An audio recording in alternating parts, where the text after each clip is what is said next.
Hello, everyone, and welcome to the Buck Stops here. I'm Catherine Murray. Well, certainly a lot to discuss in the markets and the macro perspective in terms of what's going on globally with respect to growth, inflation, the U.S. Federal Reserve, whether or not they'll be able to orchestrate a soft landing. That, of course, is one of the biggest questions here. And really, who better to provide perspective on all of that? And then, of course, what that might mean for the markets, both fixed income, but also, of course, the equity markets. Barry Allan is joining us. He's the CEO of DMAT Capital and, a real veteran in the industry. Barry, great to be with you. Thanks so much for joining us. Good to see you, Catherine. Thank you. Let's first start with the U.S. Federal Reserve and, of course, inflation. We did get the FOMC minutes this week, and not to be boring to start with the minutes, but we got to really understand what we think the U.S. Federal Reserve will be doing, and therefore, of course, what that might mean for valuations, volatility, and the markets, and of course, the economy. So, what's your top-down macro view right now? I think it's fair to say that the economy is slowing unevenly. It's not. It's kind of been in jumps and starts. We've had a series of fairly weak data over the last 2-3 weeks, and then this week the data was actually a bit more constructive to do that. So the economy is slowing. It's uneven. It's not collapsing by any means. But the real issue is inflation. And inflation, we get CPI numbers next week, but it's highly likely that inflation is still rising and not coming down. And that's the big problem. So, what do you think that might mean then in terms of the U.S. Federal Reserve? Are they going to continue to raise rates many people, and maybe it's silly to even think, are we in a recession? Are we not in a recession? I mean, the bigger, broader question is, what does the outlook look like?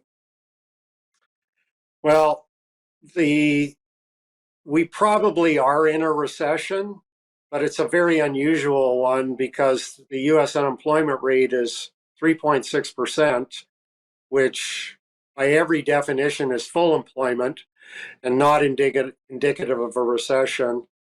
But nominal GDP, because inflation is so high, 8 to 9%, real growth might be negative, but nominal GDP is still, 8 or 7.5 or 8.5%. So it's a very unusual kind of situation. The pandemic gave us an economy and a set of data that we've never really seen before.